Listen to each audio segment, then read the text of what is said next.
to Thoughtless Delineation.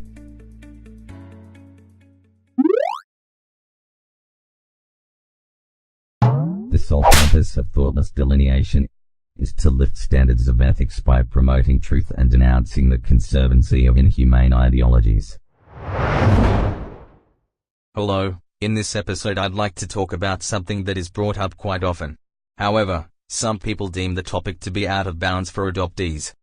This stems from a misguided perception that adoptees should be grateful. It goes a little something like this. A family member of the adoptee becomes insulted by the trying to find their birth family. Some take it personally as though we may want to replace them. I can understand their apprehension, however, I don't understand their aversion to the truth. The truth is and will always be at the forefront of every adoptee's life. To deny someone's truth is to impose your reality onto them. Therefore I see this as not being the problem of the adoptee but the problem of the family member to firstly not understand the full gamut of the situation. Then secondly, ignore why they are feeling this way in the first place. The family member needs to take a step back and look at themselves and assess why they have these unhealthy views. On top of being biologically separated and the trauma that goes with it, adoptees are obligated to be grateful because other people involved can't face and get past their own issues and bias opinions for the good of the adoptee. There are some dark elements in human psychology that reveal truths that are very ugly and are hard to face for everyone. Adoption is not a perfect solution. You see, as an adoptee travels through the stages in their lives, there are changes that develop. Just like the stages of a normal biological human being. See Erikson's 8 stages of psychosocial development. Stage 1, trust versus mistrust. Stage 2, autonomy versus shame and doubt. Stage 3, initiative versus guilt. Stage 4, industry versus inferiority. Stage 5, identity versus role confusion. Stage 6, intimacy versus isolation. Stage 7, generativity versus stagnation. Stage 8, ego integrity versus despair. There is now a 9th stage of Erikson's stages of psychosocial development, which is psychosocial crises. Erikson's model of human development is epigenetic.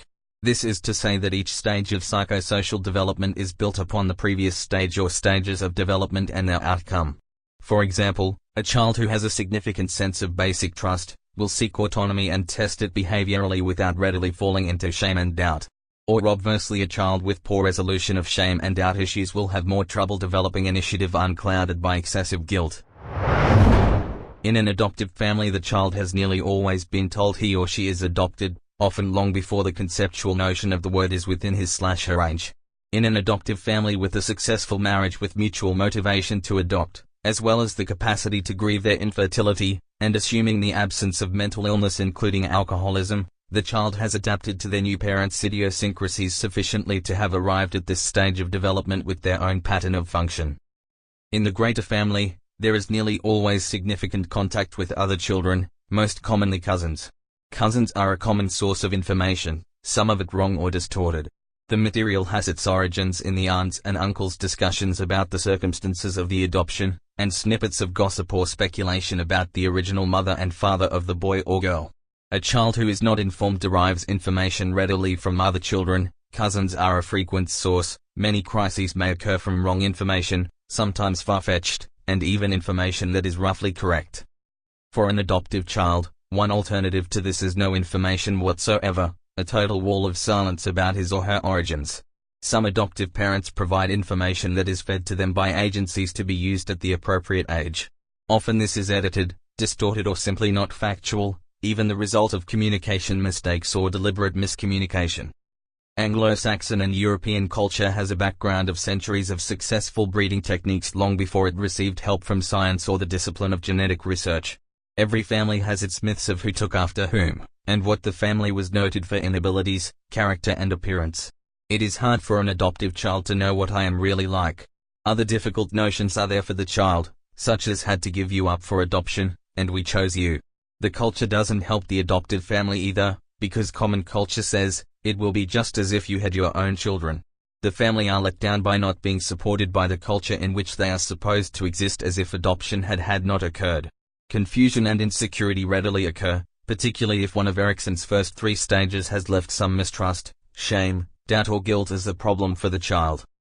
There is insecurity on both sides of the adoption.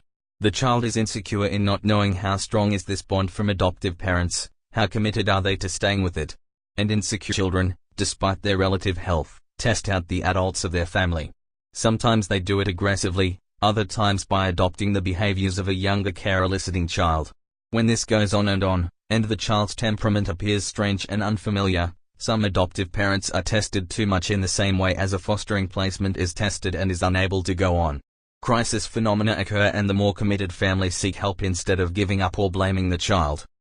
Adoptive parents who are insecure about adoption are outwardly distinct from the secure ones. The secure ones know quite a lot about children generally and are interested in what the particular child is like and how they will develop. If this development requires straight answers or testing their origins, they make that possible without giving prejudicial information. They are able to let the adoptee differentiate into an adult with adult interests and finally develop a good adult/adult relationship with them. If they are anxious about reunion, it is that the adoptee won't suffer a major letdown or be rejected.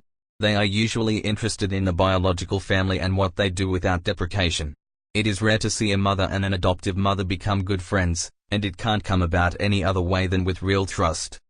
The more insecure the adoptive family, however, the more they are worried that the child will leave them, judge them, and not want to know them, the more they will make up myths or stories to make the child think they are better off with them than they would have been otherwise, and the more there are stories that their mother couldn't keep them or didn't want them. Adoptees are now finding out that that was not the case with the understanding of forced separation within the baby scoopy era.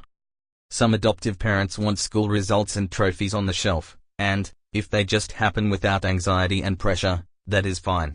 But the adopted child is left with a burden of feelings of how to come to terms with obligation and expectations of gratitude. The secure adoptive parent can talk openly about this aspect of adoption and express what they themselves are thankful and joyful about. The insecure adoptive parents want their due. One aspect of wanting their due is control and maintaining the relationship on their own terms through later life. Stylen has studied the mission that families give to children and that begins to be acted on in a deeper manner when they are in later adolescence. In many adoptive families, it is to be outstanding in some manner, and generally to give the message of what a great family they were brought up in. If the pressure behind this is not too great and the means to this is flexible, it is restricting, but not too damaging. If the pressure is great and the means inflexible, then the child is often under unbearable stress. However, it is important to remember that strong motivation themes, which may be very different between the couple and indeed their relatives, is a background to the development of an adopted child. The grandparent who rejects her adopted grandchild in favor of cousins, for example, or the child with one parent who was not the adopter in the first place, where the issue might be indifference. What difficulties does this make for a child's understanding of their place in the world?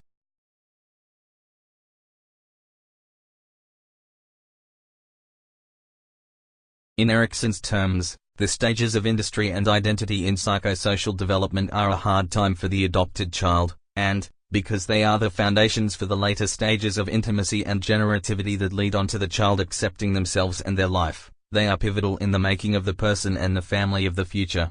While there are even echoes of adoption in society, all parties to adoption require our compassion and support. Above are some references from Psychosocial Development of Adopted Children by Jeffrey A. Rickaby Franz. Richard Grannon talks about how perceived relationship obligations in general terms, however in regards to adoption it is quite similar. Richard says your family hates you. And they love, and that's a big problem because of the pain of the slow drip effect on your self-esteem, confidence and sanity. You think, hey, I'm doing good things here, but they seem to be judging you by different standards than they judge themselves and a lot of people within the family unit, and you slowly go crazy. That's the problem, and the solution to this problem is greater understanding. The first thing that you must realize is your family does not want what is best to you, and your realization of that is portrayed as a myth. It creates a kind of mentally ill schizophrenic pattern of behavior in you because you're being given two conflicting modes of communication at the same time and one cancels the other out. So your family will say we just want what's best for you, but their actions and their communication clearly communicates that they do not want what's best for you, or they don't care what you want. They want what is best for themselves. Gregory Bateson, who came up with the door-buying theory of schizophrenia, first observed in psychiatric hospitals where psychiatric care staff would sedate patients and say, hey, this is what's best, but actually what they meant was, this is what's best for us. Your family does not want what is best for you because what is best for you may be the worst thing for them because you'll make them feel depressed, insecure, jealous and resentful. Richard also describes most families as sick, and it's a very common, very normal problem. Most people find their families very taxing to deal with. Ram Dass was quoted as saying, "You think you're so enlightened, go and spend a weekend with your family." He was just amusingly pointing out how even for people who are into psychotherapy or spiritual growth or whatever it might be will find themselves being driven nuts and all of their psychological poison being drawn out just by spending a weekend with the family. Gregory Bateson's lobbying theory of schizophrenia argued psychologists tend to view psychological issues as an individualized problem.